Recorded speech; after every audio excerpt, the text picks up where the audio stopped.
Made me look good in front of my girlfriend last time. You looked at her and said, how'd you pull that off? And she has told that story 10,000 times. It's the point where she now questions our relationship. I still didn't get the response. It's a legit question. We're now engaged. I think she has very low standards. So I think I could see this movie very much becoming a Christmas tradition for families, much like Elf is. Mm-hmm. I'm curious, would you ever let one of your own movies be a Christmas tradition in your home? Would you ever gather the family together to watch Elf or Daddy's Home 2? Isn't it mandatory viewing? Oh, yeah. Every day before school?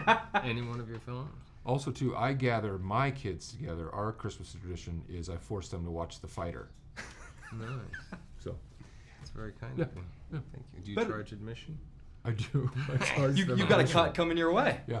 No, it's funny because they watch what they want to watch. Mm-hmm. I'm having a hard time begging them to come to the premiere with me. They're just over this whole thing now? No, they're just, they got other stuff going on. It's football. A lot of different interests. Yeah. But now my daughter's like, maybe if her other friend wants to go, then she's going to go. Yeah. She's kind of coming around. I was like really trying to butter her up, get her to come. Mm-hmm. She was like, I'm not going, Dad, because she's already seen the movie. And then she was like, I think, well, if my friend wants to come, can we get 3 extra tickets? I was like, oh, here we go. I like that you can sort of learn about a character by seeing who their father was. Thinking about all the great characters you guys have played, if you could meet the father of one of your past characters, who would you be most interested in meeting? Dirk Diggler's dad. We never met him. The mom was mean. Oh, no, my dad was in the movie. He just didn't say anything. He just looked like this, and like the mom would yell, and he'd go like this, go. Eat his eggs. Forgot about that. So I really didn't. Spin-off movie right there. No. It's waiting to happen. I don't know. I've played so many dysfunctional derelicts that their dads are probably all kind of messed up. I'd like to see your character from The Office. Oh, that guy. I'd like to see his dad. D'Angelo Vickers. Yes. Yes, sir. Mr. Vickers. Mr. Vickers. I wonder what he was like. There's the new series right there. Yeah. Coming this fall on NBC. Mr. Vickers. I like that. Not starring me. I think to a certain degree we're all embarrassed by certain things that our fathers do. I'm curious, what would your kids say are the most embarrassing things about you? Oh gosh, I try to be overly affectionate. Yep. Yeah. I get too crazy about football games and all that stuff, and I just think that their friends think I'm cool. So I'm like, what's going on, guys? I mean, I got hit with it this morning. I was wearing a pair of sunglasses that I thought were just fine to wear, and I got hit with like, Dad, why are you wearing those sunglasses? They were too sporty looking or something. Yeah. You will for Mark Wahlberg. You can wear whatever you want. Matthias. Yeah, because he's all about the fashion. Yeah. Oh, he got swag. He does. Oh, it's a boys large, so a boys large. Boys large, yes sir. Don't be too impressed. Jake, would you mind slaying for me, please? Jake Hamilton, Fox Chicago.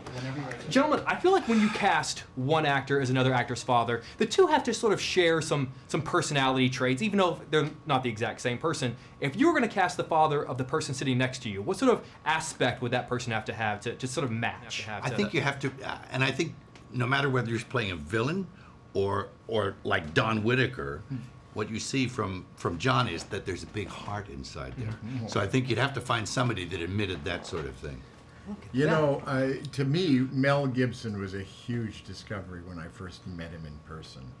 He is such fun, and he has such a wit and a big, generous heart.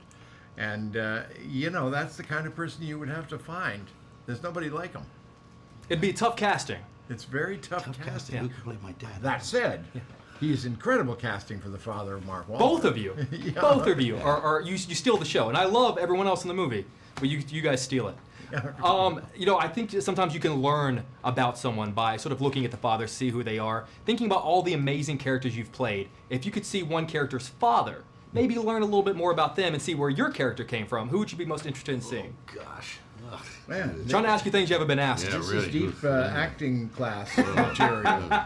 I think it's always very important to look at the context of a character.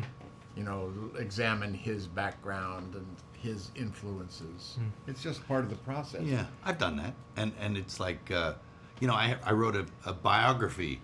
I write biographies of my characters. Do you really? Yes, you find out where they came from, who their parents were, where they grew up, with blue collar, privilege, whatever it happens to be. and you know, All were the they way in back to reform Mad school? Max, like all the way back to the. Yeah, you go back and you think, where did he come from? How did you know? You have to have a backstory for yourself. And it goes the other way too. I mean, by now I have this long list of very interesting sons. Will Ferrell, James Franco, Right. Matthew McConaughey. You know, you get to be my age, and you know, You become the father of all. I was the father of Amy Adams once, and it's you know, and you're very aware of what you're doing for their character. I mean, you said that's the great thing about this sequel is Will and Mark's characters have a whole new dimension as soon as their fathers walk onto the scene. I mean this as a compliment. I feel like you guys give a reason for the sequel to exist. It's Well, not just you know, for. Sean Yeah, the and catalyst. John Yeah. Morris, his writing partner, they refused to even consider a sequel for Daddy's Home until they had a premise that they knew would make it just as good a film. And they hit on Granddad's. Yeah, gentlemen, it's been one of the greatest honors of my life. I've tried to ask questions. Hopefully, you hadn't heard 10,000 No, times. that Is there a was way you great. can grab a Good quick to see picture you. with Good. you guys? Look at the socks. I love the casting of Mel and John in this movie because I feel like it reflects Mark and Will's character, but also sort of reflects them as people. Daddy's Home 3, if they cast your father, who's the perfect actor? It's a tough call. I'm going to answer the question with a question. Who's the perfect actor to play my dad in Daddy's Home 3? Because I've been wrestling, no pun intended, with this all day. I don't know. Daniel Day-Lewis, because he can do anything. Okay, I mean you're really hedging your bets there. I see the headline. Fair enough. That's cool. Done. Yeah. When that happens in Daddy's Home 3 and we do that junket, I want credit that it started It's your right idea. here. Yeah. Daniel Day-Lewis Yes, you will be awarded mythical points, which you I can love use it. for nothing. You know what? I will take them. I All will right. take them, sir. Right on. One of the things I've always loved about you, always appreciated about you, is that you're okay with sort of making fun of yourself, which I always thought was very cool. Why is it so important for you to be able to make fun of yourself? I think it's a great quality of life that helps you get through every day. And it certainly makes life a lot more fun when you don't worry about being the butt of the joke. And I think it also opens the air for you to get busted on and bust on equally, so kind of everybody has a good time. I think it's all in good fun, and you taking that away, like taking that guard away right away, it lets people in on, like, people for so long, because of the way I'm structured, think they're gonna get something, and then when they realize that I'm very carefree, I think it changes perspective. I feel like it makes you more accessible because of some of the roles you've played. I feel like if I saw you on the street, I'd be more comfortable going up to you and saying like, "Hey, how are you? I'm a fan." Well, also too, I mean, there's a lot of comedic value in the going against type, and then there's also a lot of comedic value in going with type, like in Daddy's Home too. Yeah. But I think it's that vulnerability that it can help you go either way. For sure.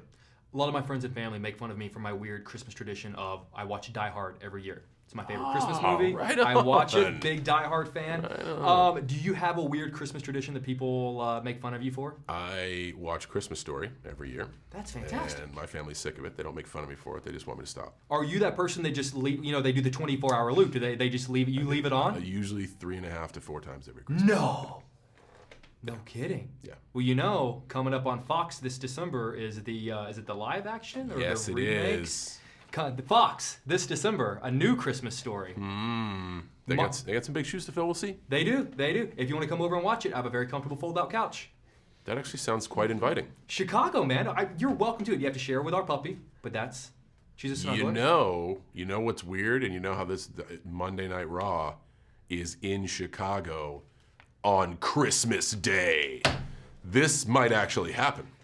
Save your money. Stay at our place. We've got plenty of room. Sounds like my Christmas is planned. My fiance will cook for us. She's a much great. better cook than I am. She's fantastic.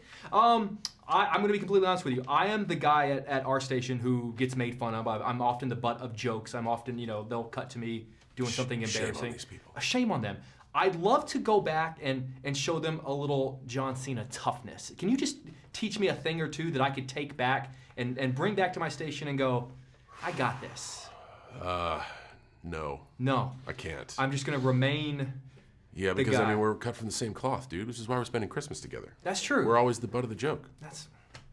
I mean, if you really are in an embarrassing situation, I've found that if you repeatedly, it's going to take 15 years to master this, But if you wave your right hand in front of your face and you say you can't see me, eventually you become invisible. I'm just talking out loud to myself in this interview. I don't actually See anyone. It works.